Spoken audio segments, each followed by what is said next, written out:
Snow fell in heavy silence, covering the alien city in a blanket of white. The wind cut through the narrow streets like a sharp knife, finding every gap in clothing, biting skin without mercy. Syria pulled her thin shawl tighter around her shoulders. But the cold still crept in. Her small child clung to her side, his tiny hands red and trembling, his breath coming in visible clouds. They had been walking for hours, door to door, but no one would let them in. She was a widow. Her husband gone to the war that had left scars on both humans and aliens. Her tribe was marked as cursed, blamed for things they never did. Every time she knocked, she was met with cold eyes or slammed doors. "Go away," some whispered, others shouted, "We don't want trouble here." She lowered her gaze and moved on, each rejection sinking deeper into her chest.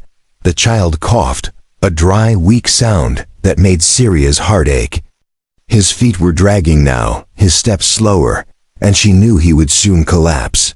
She stopped at the edge of a street lit by only one flickering light. Shadows stretched long on the snow, and the air smelled faintly of smoke and metal. She felt eyes on her, watching from behind curtains. But no one opened the door. A gust of wind blew snow into her face, making her stumble. The child whimpered, and Syria knelt to check him, her fingers numb. "Just a little longer," she whispered, her voice trembling. But in her mind, she wondered if longer even existed for them. The temperature was dropping fast, and the night was far from over. They reached another house, smaller than the rest. With dim light coming from a narrow window, she hesitated, expecting the same rejection. But her child's shiver pushed her forward. She raised her hand and knocked, once, twice, 3 times. The sound was swallowed by the snow, and for a moment, she thought no one heard. Then the door opened slightly, and warm light spilled onto the icy ground. A man stood in the doorway, his features sharp, but his eyes calm. He was human, something rare in this part of the city. His hair was messy, and he held a steaming mug, the scent of something warm drifting out. He looked at her, then at the child, and his brows furrowed. "What do you want?" he asked quietly, not unkindly, but cautious. Syria opened her mouth, but no words came. Her throat was tight, frozen by both cold and fear. "We just need warmth," she finally managed to say, her voice barely above a whisper. The man's eyes softened for a brief second, but his grip on the door remained firm. In the silence, the child coughed again, the sound echoing in the quiet street. The man glanced over his shoulder, as if considering something. Then he opened the door wider, letting more heat flow out. "Come in," he said simply. Syria froze. Was this a trap or mercy? In her world, kindness often had a hidden price. She took a step forward, then stopped. The man raised a brow. "You'll freeze out there," he said, "and so will the boy." The warmth from the doorway felt like a promise she didn't dare trust. But her child leaned toward it, eyes half closed from exhaustion. That decided it. She stepped inside, pulling him with her. The air inside wrapped around them like a blanket. It smelled of soup and burning wood, and the floor felt almost hot. Under her frozen feet, she kept her shawl on, unsure if she belonged here. The man set his mug down and moved to close the door. For the first time in hours, Syria could feel her fingers again. The man studied her quietly, then asked, "What's your name?" "Syria," she replied, her voice cautious. He nodded slowly. "Evan," he said, pointing at himself. The child sat on the floor near the fire, holding his hands out to the heat. Evan's gaze lingered on the boy for a moment before he spoke again. "You're not safe out there tonight," he said, "but you might not be safe here either." Syria frowned, confused, before she could ask what he meant. There was a sound outside, boots crunching in the snow. It was slow at first, then faster, more than one set of footsteps. Evan's expression changed instantly, his eyes sharp. "Stay here," he said firmly, moving toward the door. Syria's heart began to race. Had she walked into danger after all? The boots stopped right outside, and a shadow passed the window. Someone knocked, loud and heavy, making the child flinch. Evan turned to her, his voice low. "Hide now," she didn't argue, scooping her child into her arms and moving toward the darker corner of the room. Her breath came fast, her eyes fixed on the door. The knock came again, harder this time, echoing in the small house. Evan reached for the handle, but didn't open it immediately. Outside, a deep voice called. "We know you're in there." Evan's hand rested on the door handle, his body tense. Outside, the wind howled. But the sound of heavy boots remained, unmoving. Syria held her child close, her back pressed to the wall, her heart beat loud in her ears. The small fire crackled softly, as if mocking the danger outside. Evan opened the door just a little. Enough to see who stood there. 2 alien enforcers in dark coats stood in the snow, their breath curling in the cold air. Their eyes were narrow, scanning the inside before focusing on Evan. "We've been told a dangerous outsider was seen near this street," the taller one said. His voice was sharp, the kind that cut through lies. Evan leaned casually against the frame. "You think she's here?" he asked, his tone calm. The shorter enforcer stepped forward, snow crunching under his boots. "It's not a guess," he said. "Her kind always brings trouble." Evan didn't move, didn't flinch. "No one here but me," he replied. The enforcers exchanged a look, their suspicion clear. "We'll search," the taller one said, pushing his way forward, but Evan didn't step aside. "This is human territory," he said evenly. "You have no right to come in without cause." The shorter one sneered. "You think your laws matter here?" Evan's voice stayed calm but firm. "More than you think." For a long moment, no one moved, the only sound the hiss of snow hitting the warm doorway. Finally, the taller enforcer stepped back. "We'll be watching you," he said. Evan gave a small, unreadable smile. "Enjoy the cold." The door shut with a soft click, and the house seemed to exhale. Syria stepped out from the shadows, still holding her child. Her eyes searched his face. Why did you lie for me?" she asked quietly. Evan walked past her, picking up his mug again. "Because I don't like bullies," he said simply, taking a slow sip. Syria frowned, the warmth of the fire pulling her closer despite her caution. Her child sat cross-legged near the hearth, his small hands stretched out to the flames. Evan moved into the small kitchen area, ladling soup into a wooden bowl. He placed it in front of the boy, who looked up with wide, hesitant eyes. "It's hot," Evan warned. "Blow before you eat." The boy obeyed, the steam rising in gentle waves. Syria watched silently, still unsure what to make of this human. She couldn't remember the last time someone had given them food without demanding something in return. Evan noticed her hesitation. "There's more if you're hungry," he said. She shook her head. "Feed him first," she murmured. The man studied her for a moment, then shrugged, pouring another bowl anyway. When she finally accepted it, the heat from the soup seeped into her cold fingers. She tasted it, simple broth with vegetables, but it felt like the richest thing she'd eaten in months. The warmth of the room began to sink into her bones. The fire popped, shadows danced on the walls. For the first time in a long while, she felt her body loosen. But her mind stayed alert. This could still be a trick. Evan leaned back in his chair, his eyes distant. "You've been running a while," he said softly, not as a question, but as a truth. Syria didn't answer. He didn't push, simply adding more wood to the fire. The crackle filled the silence, wrapping the room in a strange comfort. Outside, the wind's howl grew louder, but inside, the heat pressed against their skin like a shield. The child began to nod off, his bowl half empty in his lap. Evan gently took it away and set it aside. "You can stay until morning," he said, "but you'll need to leave before the enforcers come back." Syria's chest tightened. She wanted to ask why he was risking himself at all. Instead, she just nodded, pulling the boy onto a small blanket in the corner. Evan disappeared into another room, returning with a thick quilt. He handed it to her. "You'll sleep warmer with this," he said. Her fingers brushed his for a moment. "And She felt the surprising heat of his skin. "Thank you," she whispered. Though the words felt strange in her mouth, she hadn't thanked anyone in a long time. Evan didn't reply, only gave a slight nod before sitting back in his chair. He stared into the flames, the light flickering across his face. There was something in his eyes, an old pain maybe, or a memory he couldn't shake. Syria wanted to ask, but exhaustion pulled her down. Her child's breathing evened out, and soon she too drifted toward sleep. But the night was not quiet for long. Somewhere outside, the sound of boots returned, lighter this time, moving quickly past. Evan's head lifted, his eyes narrowing. He moved to the window, pulling the curtain back just enough to peek. A lone figure in a dark coat slipped between the houses, disappearing into the storm. He let the curtain fall and glanced at Syria. She was still asleep, unaware of the shadow that had just passed. Evan sat back, his jaw tightening.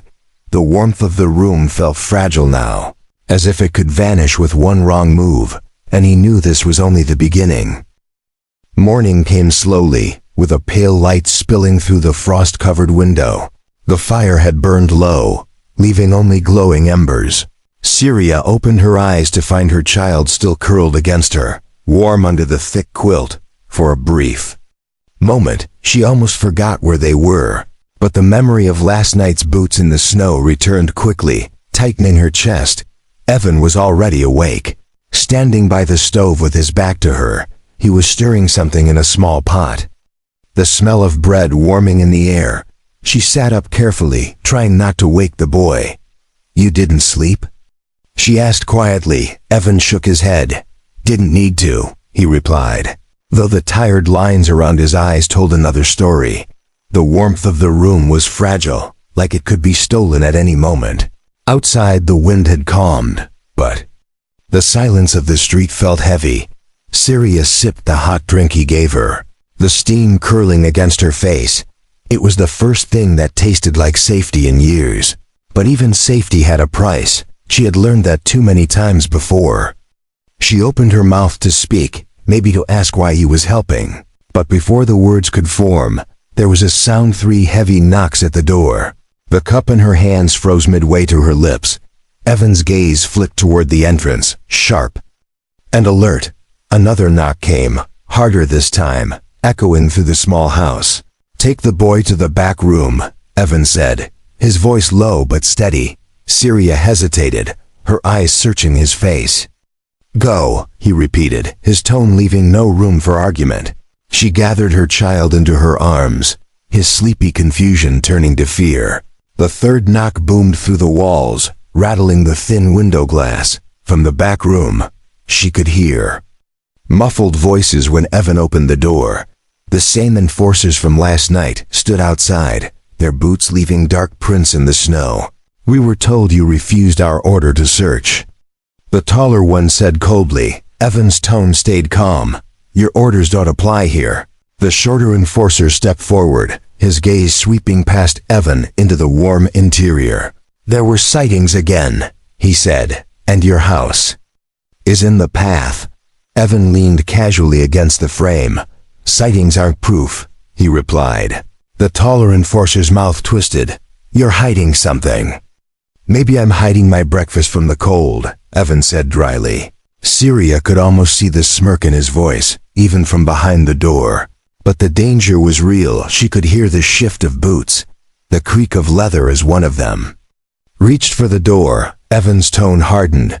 "If you step inside without cause, it'll be reported to your command." The silence that followed was tense enough to make Syria's breath catch. Finally, the taller one muttered something under his breath and stepped back. "This isn't over," he warned, turning to leave. Evan closed the door quietly, locking it this time. When Syria stepped out from the back, her pulse was still racing. "They're going to come back," she said, her voice shaking. "Yes," Evan admitted, "and that's why you can't stay here much longer." The words hit harder than she expected. Though she knew he was right, her child clung to her leg, sensing her fear. Evan crouched down to his level. "You like soup?" he asked with a small smile. The boy nodded shyly, his eyes wide. "Good," Evan said. "Then we'll eat now and plan where to go next." He spoke with such steady certainty that for a moment, she almost believed they had time. They ate quickly, the quiet between them filled with unspoken thoughts. Syria wanted to ask about the photograph she'd glimpsed last night on the shelf. A picture of Evan with a woman and a child, both smiling. But before she could, he moved to the window, peeking out through the curtain. "The troll's heavier." "Today," he muttered. "Someone tipped them off." Her stomach tightened. Someone knew she was here. "Do you have somewhere you can go?" he asked. She shook her head. "No one will take us," she admitted. Evan's eyes met hers for a moment, and there was something there. A flicker of memory, of loss. "Then I'll take you," he said simply. "But we have to be smart." Her instinct told her to refuse, to run alone, but her heart told her she had no choice. A sudden noise outside made them both freeze. Not boots this time, something lighter, faster, moving past the window. Evan grabbed his coat, stepping to the door. "Stay inside," he told her firmly. He opened it just a crack and scanned the street. But the street was empty, only wind tugging at the snow. Still, he didn't relax. His eyes narrowing, when he came back inside, his voice was lower than before. "We leave tonight," he said. "Before the next knock comes," and Syria knew. He wasn't speaking about the enforcers anymore. The fire crackled softly, but the warmth now felt different. It wasn't comfort. It was a shield that could vanish at any moment.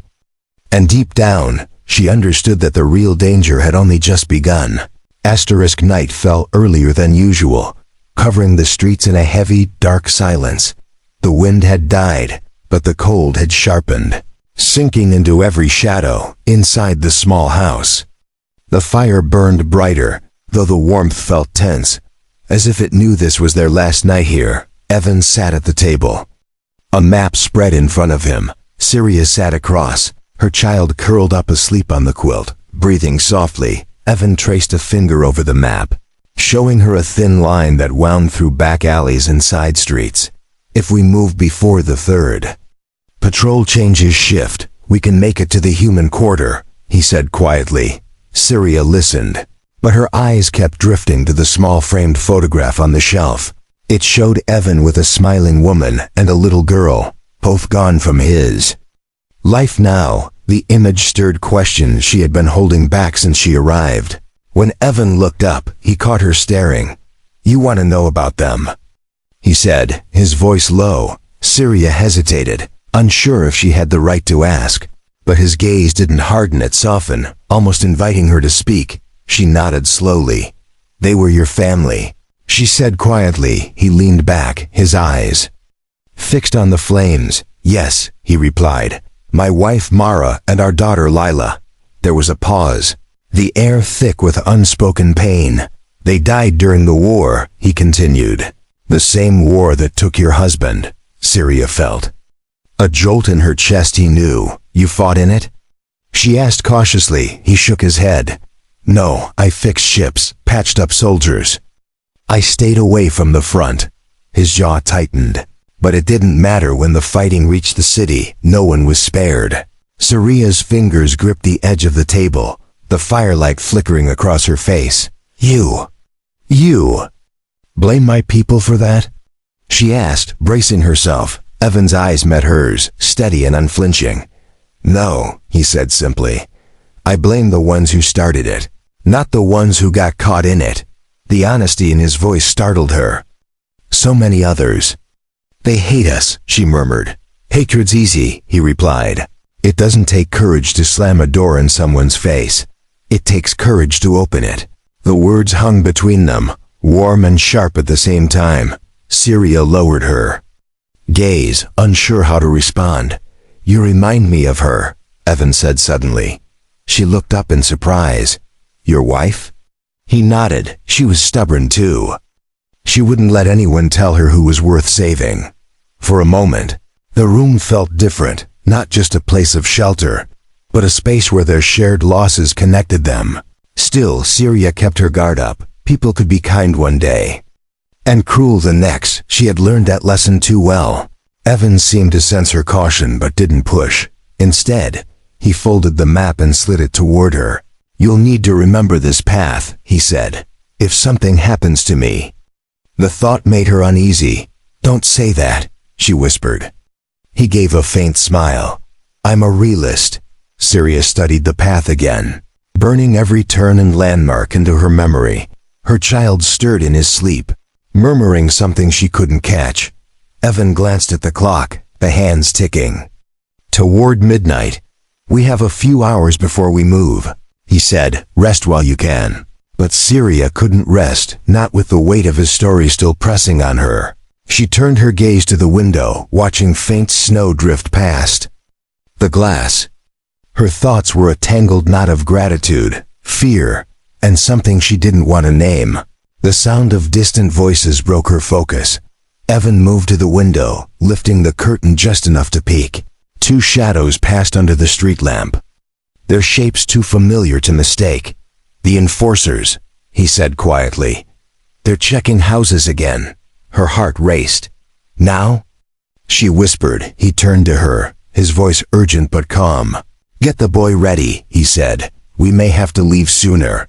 She bent to wake her child, her fingers trembling as she bundled him in layers. Evan packed quickly, pulling a small bag from under the table, food, a flask of water, and a worn leather pouch she didn't recognize. When she looked at it, he caught her eye. "It's important," he said simply. Offering no explanation, the knocking started again, closer this time, house by house. Syria's breath came faster.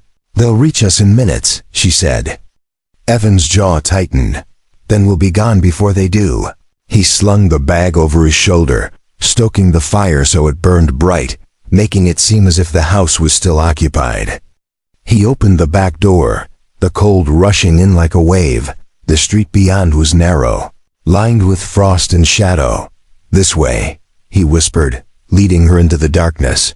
Syria glanced back once at the warm room, the firelight glowing in the window like a fading heartbeat. She knew they might never see it again. The cold outside hit them like a wall, stealing their breath in the first step. Syria tightened her hold on her child, feeling his small body shiver against her chest. Evan led the way down a narrow alley, his boots silent on the frozen ground. The moon was hidden behind thick clouds, leaving only the dim glow of faraway lamps. Every shadow felt alive, every sound felt too loud. "We stick to the back ways," Evan whispered, his voice barely carrying over the wind. Syria nodded, though her eyes kept darting to the corners of the street. The boy's breathing was quick, but quiet. He understood the need for silence. They passed behind shuttered shops, their windows covered in frost and grime. Somewhere in the distance, a dog barked, the sound sharp in the frozen air. Evan stopped at the mouth of another alley, raising his hand for silence.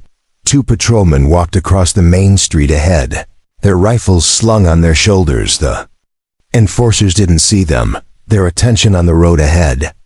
Evan waited until they turned the corner, then motioned for Syria to follow. They moved quickly, their footsteps leaving faint marks in the snow. Syria glanced back once and froze. Two more figures had appeared far behind. She tugged at Evan's sleeve, pointing. He looked, his jaw tightening. "They're moving too fast," he muttered. "Not patrol's trackers." Her stomach twisted. "They're after us," she whispered. Evan didn't answer, he just picked up the pace, turning sharply into a side lane. This alley was narrower, lined with leaning brick walls and broken fences. Evan's hand brushed the wall as they walked, counting steps silently. He stopped at what looked like a dead end. Syria's heart pounded trapped, but Evan knelt, pulling aside a loose wooden board, revealing a gap just wide enough for them to squeeze through. "Go," he urged, keeping his voice low. Syria slipped through first, careful not to wake the boy fully. On the other side was another narrow street, darker and quieter than the last. When Evan came through, he replaced the board, leaving no sign they had passed. The wind here carried a faint smell of smoke, and bread human quarter wasn't far. But then a sound broke the moment. Footsteps again, closer than before. They had been followed through the maze. Evan cursed under his breath. Glancing around, to their left, a frozen bridge stretched over a black, silent river. "We have to cross," he said quickly. "Once we're over, we'll lose them in the market." Syria followed, the bridge groaning softly under their weight. The snow made it slick, and her worn shoes slid more than once. Halfway across, the boy whimpered, his voice muffled against her coat. Behind them, the footsteps grew louder, no longer trying to hide. Evan's head snapped back, and his expression sharpened. Two dark shapes were stepping onto the bridge. "Go faster," he said, his voice low but urgent. Syria's legs ached, but fear pushed her forward. The wood under her feet creaked, and for a terrifying second, she thought it might break.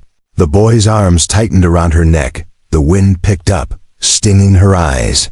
By the time they reached the other side, Evan had already drawn a small pistol from under his coat. He didn't point it, just kept it ready in his hand. They darted into another alley, ducking behind stacked crates. Evan peeked out, watching the bridge. The trackers reached the far end, scanning the streets like wolves scenting prey. "They're splitting up," Evan muttered. "One circling left, the other right."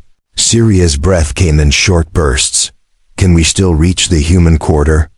she asked. "Yes," he said, "but we'll have to cut through the old market." Her eyes widened. "It's abandoned," she whispered. "That's why they won't expect us to use it," he replied. They moved again, keeping low. The old market was only a few streets away, its broken stalls dusted with snow. A rusted gate hung half open. Swaying softly in the wind, they slipped inside, the wooden beams above groaning as if remembering better days. Every step echoed faintly, the silence pressing in from all sides. Evan led them through the maze of collapsed stands. Syria's eyes caught on a faded banner flapping weakly in the cold air. Suddenly, a loud crash came from behind. A crate tipped over somewhere in the dark. She froze, clutching the boy tighter. Evan raised a hand, motioning her to stay still. His own eyes sweeping the shadows. For a moment, there was nothing. Then a voice, low and mocking, drifted from the darkness. "You run well for someone carrying dead weight," it said. Syria's blood ran cold. One of the trackers had found them. Evan stepped in front of her, his stance solid. "You can walk away," Evan called back, "or you can find out if I'm as fast with this gun as I am on my feet." Silence followed, broken only by the wind, then footsteps. Retreating slowly into the shadows, Evan waited a few heartbeats before lowering the pistol. "Come on," he said. "We're close." They left the market through a narrow side exit. Ahead, faint lights glimmered through the snow-human quarter. Syria's legs felt like they might give out, but the sight gave her strength. Still, she knew the danger wasn't over. Somewhere in the dark streets behind them, the trackers were still moving, waiting for another chance. Asterisk. The closer they got to the human quarter, the brighter the faint lights became. It was the first sign of safety Syria had seen in months. But the path there still felt endless. Evan walked ahead, scanning every shadow, every side street. The snow was falling harder now, covering their tracks but also slowing them down. Syria's arms ached from carrying her child, but she refused to let go. They turned onto a narrow street lined with old stone walls. It was quiet, too quiet. Evan slowed, his eyes narrowing. "We're being herded," he muttered under his breath. Syria's pulse quickened. "What do you mean?" she whispered. "They want us to keep going forward," he said. "Which means they're already ahead of us." Before she could respond, a shadow moved at the far end of the street. A tall figure stepped into the dim glow of a flickering street lamp. It was one of the trackers, a broad-shouldered alien with cold, narrow eyes. A curved blade hung at his side, and the smirk on his face made Syria's stomach twist. Evan stopped, his body tense.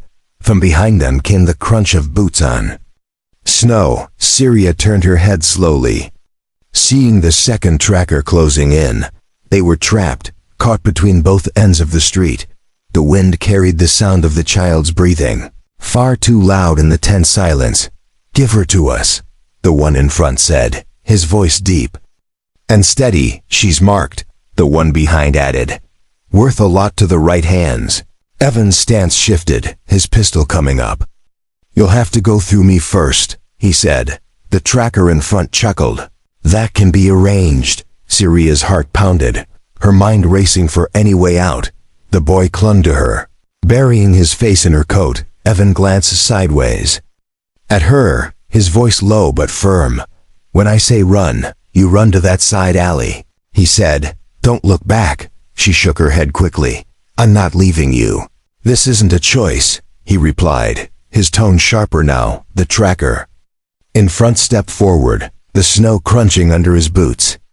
Evan fired a warning shot into the ground, the sound echoing through the night. The trackers paused, their eyes narrowing. "You won't use that," the one behind said. "Not with her here." Evan's reply was a cold smile. The front tracker lunged first, his blade flashing in the pale light. Evan sidestepped, striking the man's wrist with the butt of his pistol. The blade clattered to the ground, but the tracker's other hand came up fast, shoving Evan hard against the wall. Syria gasped, her feet frozen in place. The second tracker began moving toward her, his grin widening. "Easy now," he said. "Don't make me hurt the little one." Her fear turned to something sharper anger. She shifted her child onto one arm and grabbed a loose brick from the wall with the other. When the tracker reached for her, she swung it hard, catching him across the jaw. He staggered back with a snarl.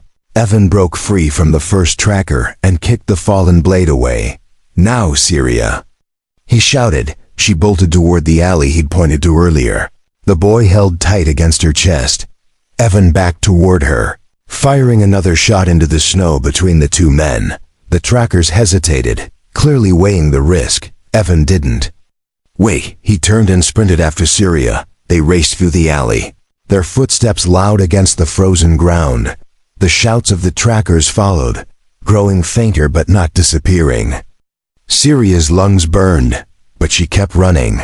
The alley opened into a wider street lit by human-made lanterns. Shadows of guards patrolled ahead the border of the human quarter. Evan slowed just enough to glance back. The trackers had stopped at the mouth of the alley, glaring but not crossing the invisible line. "They can't follow here," Evan said, his voice breathless. Syria bent over, catching her breath. The boy clung to her neck, his small body trembling but safe. Evan lowered his pistol, his shoulders finally easing. But there was no victory. In his eyes only the weight of what almost happened. "They'll wait for us to leave," he warned. "This isn't over." Syria nodded, the truth of his words heavy in her chest. Still, the sight of the guarded gates ahead filled her with a fragile hope. For now at least, they had a place to rest. Evan led them toward the quarter, the guards stepping aside after a brief exchange. The warmth of nearby fires reached them as they passed through. Inside the human quarter, the streets were quieter. The homes here were smaller but full of light.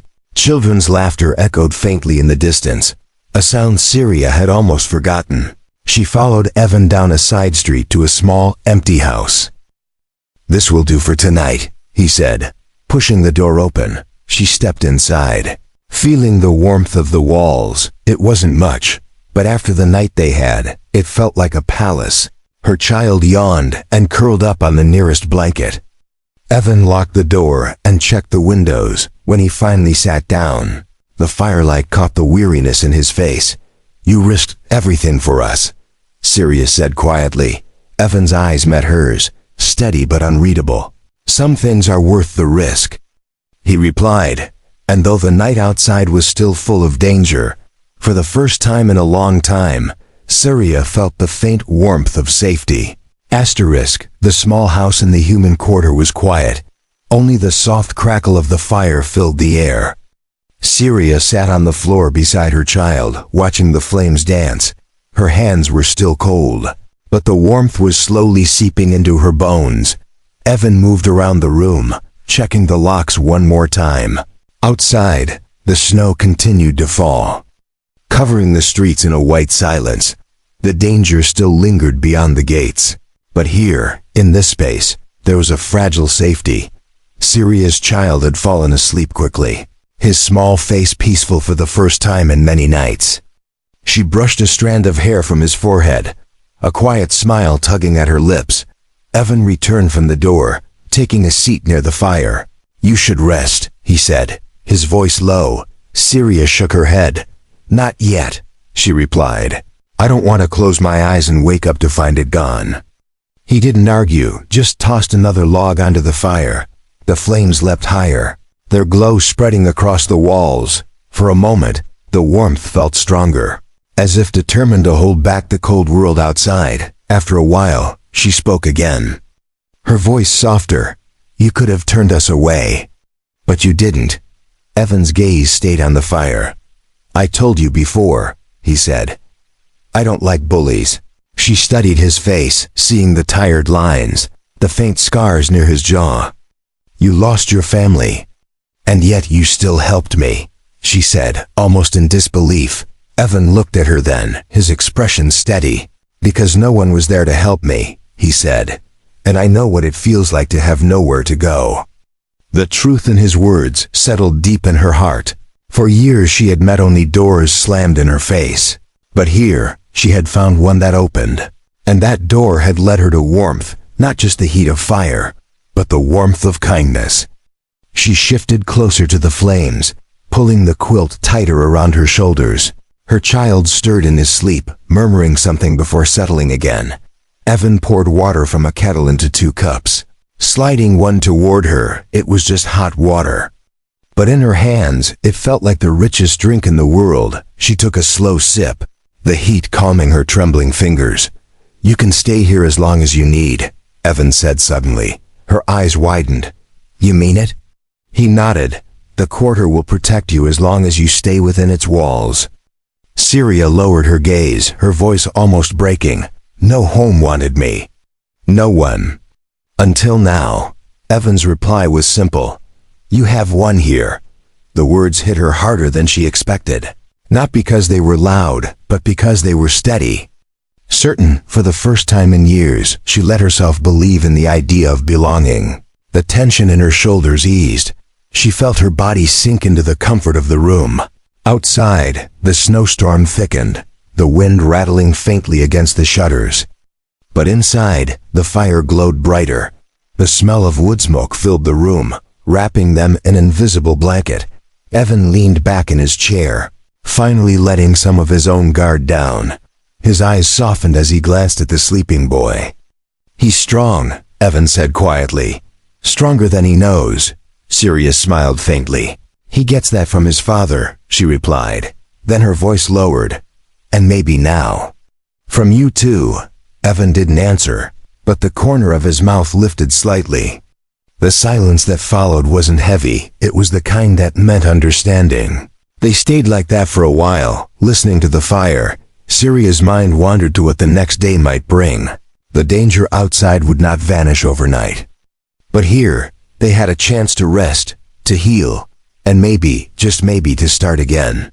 The boy shifted in his sleep, his small hand slipping out from under the quilt. Without thinking, Evan reached over and covered it gently. Syria watched the simple gesture, her throat tightening. It wasn't pity, it was care, quiet and real. The kind of care she thought had died in the galaxy long ago. Hours passed, and the fire burned low.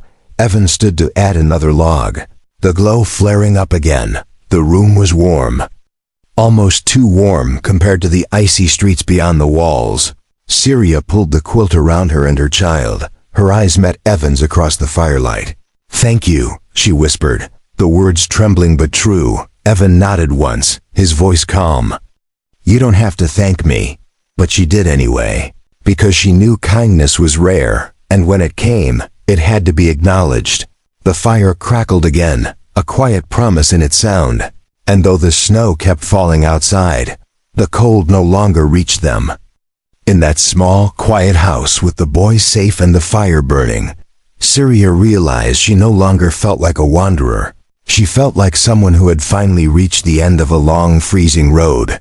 A place where the door stayed open, where the warmth never faded, and where, For the first time in years, she could breathe without fear.